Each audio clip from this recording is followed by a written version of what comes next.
Ahoy, my friends! It's time to set sail on the choppy waters of East Asian geopolitics, where Japan and China are playing a high-stakes game of whose island is it anyway?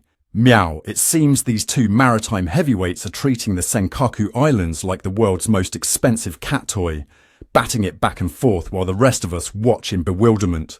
On November 4th, Japan accused a Chinese military aircraft of violating its airspace. Talk about an unwelcome house guest. Japan's Chief Cabinet Secretary Yoshimasa Hayashi declared, "The invasion of our country's airspace by Chinese military aircraft is not only a serious violation of our country's sovereignty, but also a threat to our safety." Well, that's one way to say get off my lawn in diplomatic speak. Hayashi went on to add, "In recent years, China's military activities in the vicinity of our country have tended to expand and become more and more active. It's like China's trying to win a Most Annoying Neighbour award, and they're really gunning for that gold medal. This tug of war over some rocks in the sea dates back to the late 1800s. It's like a century-old game of Monopoly, where both players refuse to pass go or collect $200. Japan officially annexed these uninhabited islands in January 1895, but China claims they've been part of their territory since ancient times. Fast forward to 2012, and Japan's purchase of some of the islands from a private owner sparked protests in China that make Black Friday sales look like a polite tea party. These uninhabited islets are so small, you could probably swim around them before your popcorn finishes popping. We're talking about a grand total of 7 square kilometres. That's right, all this fuss over an area smaller than your average shopping mall. Yet, they're causing more drama than a reality TV show reunion. The 5 main islets, Watsuri, Kitakojima, Minamikojima, Taishoto and Kubushima, sound more like ingredients in a sushi roll than subjects of international conflict. Beneath these contentious waters lie potential oil and gas reserves. It's like finding out your backyard sandbox might be hiding a fortune in buried treasure. The South China Sea is estimated to harbour substantial oil reserves, with Chinese estimates suggesting 17.7 billion barrels, while more conservative figures hover around 7.5 billion barrels. That's enough oil to keep your cat's fur sleek and shiny for, well, forever. And let's not forget about the natural gas. We're talking anywhere from 190 to 500 trillion cubic feet. That's enough hot air to fuel political speeches for centuries. The United States, playing the role of the world's most stressed out babysitter, has pledged to defend Japan if a fight breaks out over these islands. Talk about picking sides in a sandcastle dispute. The US-Japan Mutual Defense Treaty is like a get-out-of-jail-free card for Japan, but it's making China more jittery than a cat in a room full of rocking chairs. It's as if the US is saying, "Touch my friend's toys and I'll tell the teacher." But in this case, the teacher has nuclear weapons. Imagine if your neighbour suddenly decided your garden gnome was actually theirs and started sending their kids to play in your yard every day. That's basically what's happening here, but with warships instead of garden ornaments. Both nations are flexing their military muscles with shiny new toys. It's like a very expensive, very dangerous show and tell. Japan is ramping up its defence budget to 2% of GDP, while China is conducting more naval patrols than ever before. In 2023, Chinese Coast Guard ships operated near the Senkakus for a record 352 days. That's more persistent than a cat trying to wake you up for breakfast.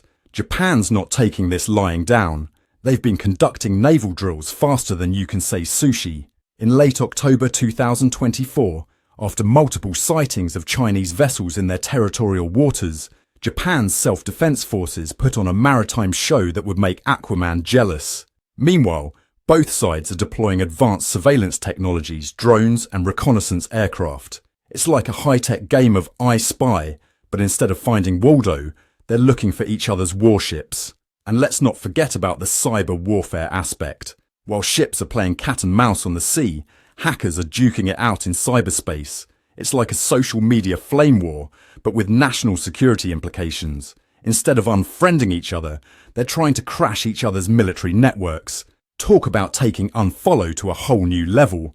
If you're enjoying this geopolitical soap opera, don't forget to like, comment and subscribe. Who knows? Your comment might be the key to solving this centuries-old dispute, or at least it will give you something to do while we wait for these countries to play nice. Meanwhile, Citizens in both countries are rallying behind their governments faster than you can say nationalistic fervour. It's like a patriotic version of "my dad can beat up your dad."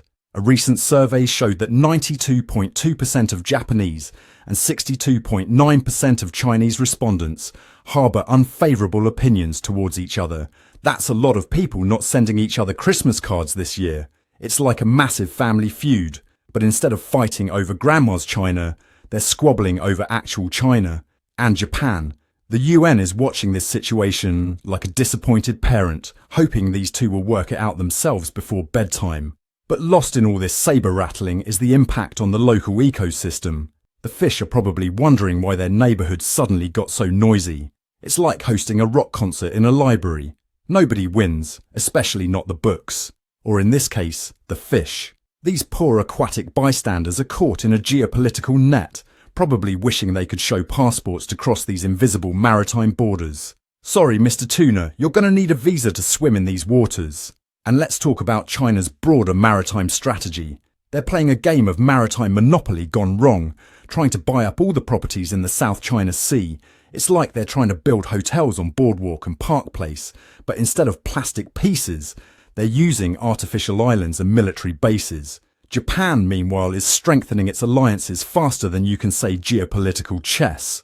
They've signed a reciprocal access agreement with the Philippines, which is like forming a neighbourhood watch against the local bully. The potential for miscalculation in all this is higher than a cat on catnip. We're talking about a high-stakes game of chicken, but with naval vessels instead of cars. One wrong move, and we could have an international incident faster than you can say diplomatic crisis. It's like two kids playing with matches in a fireworks factory. Sure, it might be exciting, but someone's bound to get their whiskers singed. In conclusion, my friends, this whole Senkaku situation is like a never-ending episode of Whose Island Is It Anyway?, where the rules are made up and the points don't matter, but the consequences certainly do. As we watch Japan and China continue their maritime tango, one thing's for sure, this geopolitical soap opera is far from over. So grab your popcorn, keep your life jackets handy, and stay tuned for the next exciting episode of East China Seashore. That's all for Meow. I'm Ron de Parmesan, reporting for News Cats.